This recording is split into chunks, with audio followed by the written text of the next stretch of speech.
not entertain none of this nonsense and nothing over the phone. I'ma need you to get rid of all the leftover pizza boxes. The what?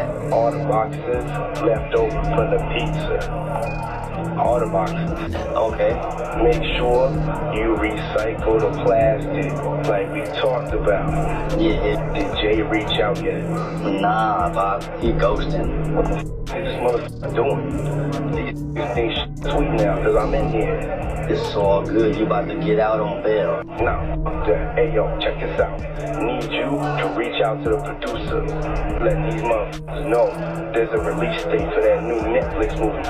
Alright, Pop. It's fucking crazy right now. Everybody out there quiet as a motherfucker, huh? Yeah? Yeah, exactly. We gonna let them have their little fun, but I'm still gonna have the last laugh. What about all these lawsuits, though, Pop? Ain't none of them getting shit. I ain't worth nothing. Ain't got shit in my name anyway. Don't even worry about it. Bunch of money hungry. Federal prosecutors have recently informed the judge that Diddy was pressuring other inmates to use their phone privileges to call witnesses. Communications between Diddy and the alleged witnesses have now surfaced, and Diddy is facing serious legal trouble. Phone records show exchanges between Diddy and his son, as well as one call with someone believed to be Jay-Z. It's a big week for Jay-Z. His Rock Nation is geared up to produce the most watched live performance of the year, the Super Bowl halftime show. And of course, he was there to cheer on his wife, who took home the coveted award of Album of the Year at this year's Grammys. So in light of all of that, he's also making a surprising move in his ongoing back and forth with Tony Busby. Now at this point, we all know who the Texas-based attorney is. You know, the same one who said that he had more than 100 accusers ready to file lawsuits against Diddy. After vetting, we now represent 120 individuals who intend to bring civil claims in civil court against Sean Diddy Combs, as well as claims against many other individuals and entities that we will name as defendants as we file these individual cases. And of course, we know later that Jane Doe, who is being represented by the Texas attorney, filed a suit a couple weeks after this press conference accusing Diddy of raping her when she was just 13 years old. Then amended that complaint weeks later, adding Jay-Z, Sean Carter's name to that child rape lawsuit alongside Diddy. A female celebrity was also mentioned in that complaint as well. However, her identity has since remained a mystery. Since that happened, first, let me say both Sean Combs and Sean Carter have denied those accusations. Diddy's team said, quote, "In court, the truth will prevail, that Mr. Combs never sexually assaulted or trafficked anyone, man or woman, adult or minor." Meanwhile, Jay-Z made a scathing statement of denial, mainly targeting Tony Busby. He said in part, quote, "My lawyer received a blackmail attempt called a demand letter from a lawyer named Tony Busby. What he had calculated was the nature of these allegations and the public scrutiny would make me want to settle. No, sir, it had the opposite effect. It made me want to expose you for the fraud you are in a very public fashion. So no, I will not give you one red penny." Now that statement went on to call Tony Busby a deplorable human, a man with no valor, and an ambulance chaser in a cheap suit. Now while Diddy sits in a jail cell awaiting trial, by the way, pleaded not guilty to those charges, denies all the accusations made in the various lawsuits, Jay-Z and Tony Busby have been going back and forth with lots of motions filed, complaints filed, and accusations flying on both ends. The Jane Doe alleging she was raped by Diddy and Jay-Z went on NBC, where they pointed out consistencies in her account of what happened, including that her father picked her up after the alleged rape. Her father later told NBC he didn't recall that.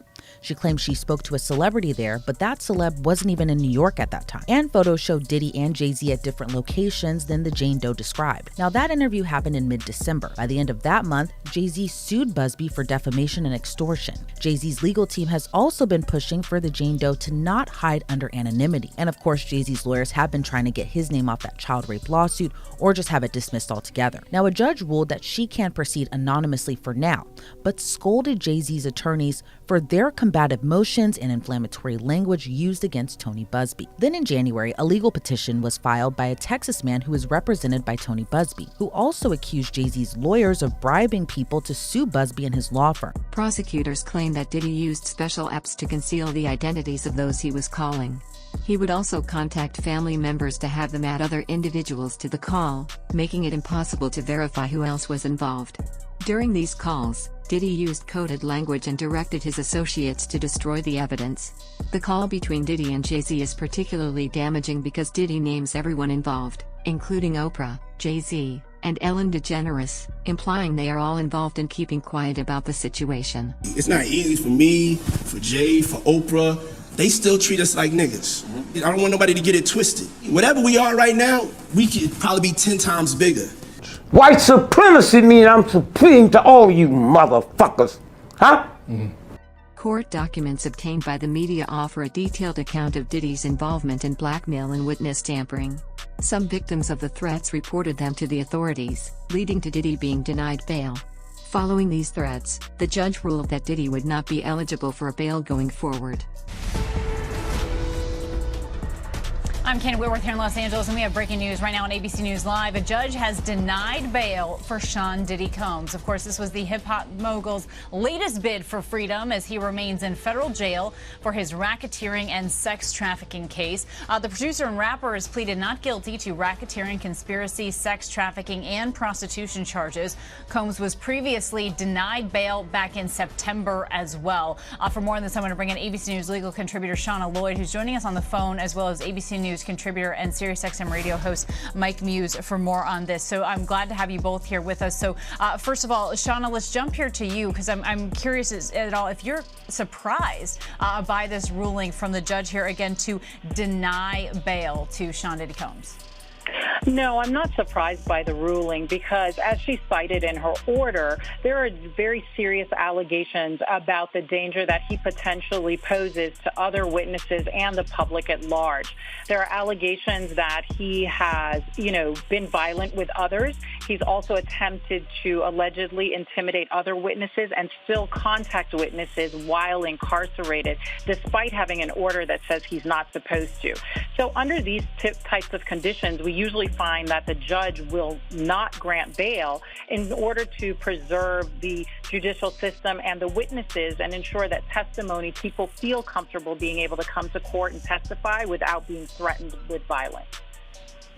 And that's part of exactly what the judge is saying, that no condition or combination of conditions will reasonably assure the safety of the community. I mean, Mike Muse, that is quite a statement here when someone is trying to get out on bail, noting that his defense lawyer said let him out on bail. He would be in his 3-bedroom apartment right in New York and that he would be monitored at all times. And the judge just not buying it. Not buying it at all, Kana. And safety can mean a couple of different things. Safety just doesn't mean free from harm of violence.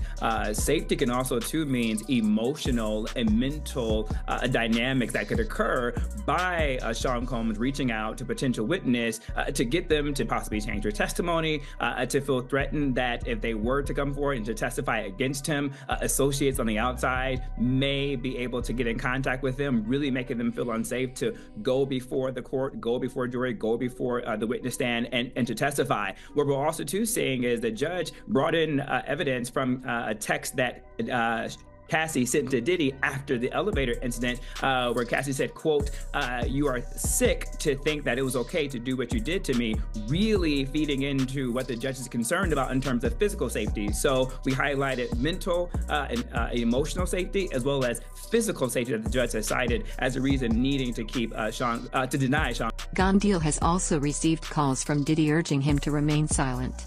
Diddy wants the media's focus on his case to subside so he can find a way out of the predicament. His legal team is seeking a gag order to prevent media coverage and has sent cease and desist letters to several individuals, including Piers Morgan. Diddy is also pursuing legal action against anyone targeting him. With bail now completely off the table, Diddy is reportedly losing control of the situation. He originally believed he would be out within a week, but almost 6 months have passed.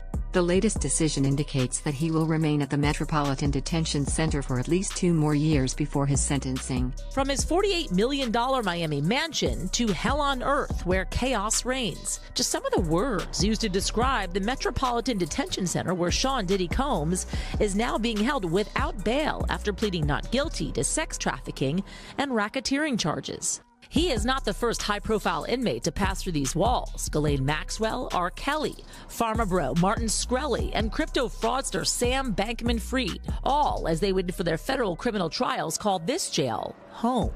But the conditions of the prison are far from homey, notoriously described as, quote, dreadful, as one judge put it. Some on the bench have even moved away from sending nonviolent defendants there. In April, a group of detainees that prosecutors said were MS-13 gang members in court documents stabbed an inmate 44 times in an attack caught on camera. 2 shivs were recovered from the attack. You see them here. The victim survived. And in the last 3 years alone, 4 inmates have died by suicide. And violence is not the only issue. Accusations of medical neglect, staffing shortages, smuggling of drugs, some allegedly facilitated by employees. I've had clients describe MDC as hell, as the worst conditions they've been in. Lance A. Clark is a federal defense attorney who's been there many times. Now, if the government is going to mandate that they are responsible for your well-being, they have to ensure the safety of your well-being. The prison has about 1,200 detainees and is the only federal prison in the nation's largest city. The DOJ shut down New York City's other federal jail, the Metropolitan Correctional Center, back in 2021, 2 years after Jeffrey Epstein died by suicide there. A Bureau of Prisons spokesman telling NBC News they, quote, take seriously addressing the staffing and other challenges at MDC Brooklyn, adding the director appointed an urgent action team and they've increased staffing. The MDC has historically had tremendous problems and the problems aren't resolved. And Combs' attorneys are appealing for Combs to be released to his home on $50 million bail. In the meantime, they're asking to transfer Combs to a prison in New Jersey, but so far the rapper remains behind bars in Brooklyn. His next court appearance, guys, is October 9th. I mean, let's be honest. He's in jail. It's unpleasant. It's supposed to be punitive. The question is, how do they keep him safe? Given everything that happened with Jeffrey Epstein, they are under a lot of pressure to make sure nothing happens. The gravity of the situation is reportedly taking a toll on Diddy, with inmates claiming that he is feeling depressed. He was recently found crying and shouting, asking guards to release him. Diddy never anticipated ending up behind bars, especially after publicly admitting to his actions. Just weeks before his arrest, he was even awarded the key to the city of New York. A former warden at the MDC has shared insights into the conditions Diddy is facing. According to Lindsay, Diddy is a prime target in a prison filled with dangerous individuals. The MDC is described as a hell on earth for people like Diddy. Regardless of where he is sent, he will remain a target, as those convicted of child molestation rarely survive long in prison. Larry Levon, a former MDC inmate now training others for survival in prison, has expressed similar views. He reports that Diddy is refusing to eat because he fears someone is attempting to poison him. He believes he's innocent. I believe he's innocent. Diddy's attorney revealing the worst thing about jail for the rapper. According to People magazine, his lawyer said, quote, I think the food's probably the roughest part of it.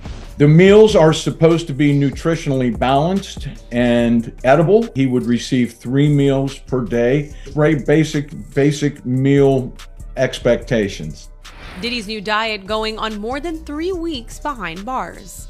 The New York Post reports he was served Swedish meatballs after pleading not guilty to his charges for sex trafficking and racketeering. He will have his meals delivered to him. He would not go to a dining hall in a high-rise like the MDC Brooklyn. The correctional officer on the unit delivers them to the detainee or the inmate. You guys have any comment going into court?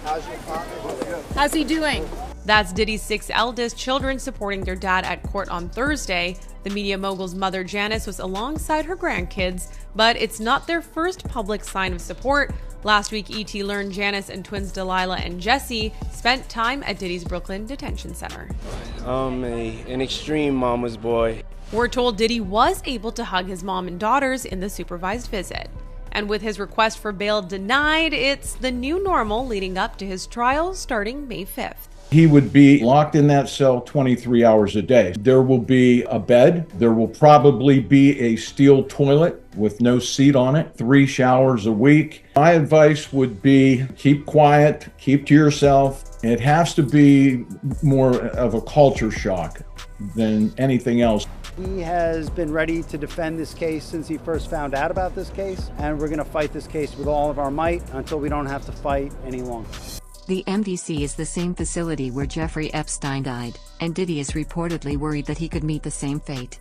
A recent investigation has revealed the harsh living conditions at the MDC, so severe that judges are reportedly avoiding sending inmates there. Inmates are allegedly subjected to inadequate heating in the winter, poor sanitation, and there are reports of prisoners being left in freezing conditions without adequate clothing or heating. Gun Deal asserts that the true reason Diddy is behind bars is because he tried to blackmail the wrong person. Diddy had a reputation for attempting to blackmail powerful figures, a tactic that helped him turn his business into a billion-dollar empire. Now, some of the most influential celebrities, politicians, athletes, and even royals are reportedly turning against him. As this case continues to unfold, it's clear that Diddy's legal challenges are far from over. With increasing evidence, denied bail, and growing pressure from prosecutors and the media, his future remains uncertain. Will he be able to escape the consequences, or is this just the beginning of a much greater downfall? Share your thoughts in the comments.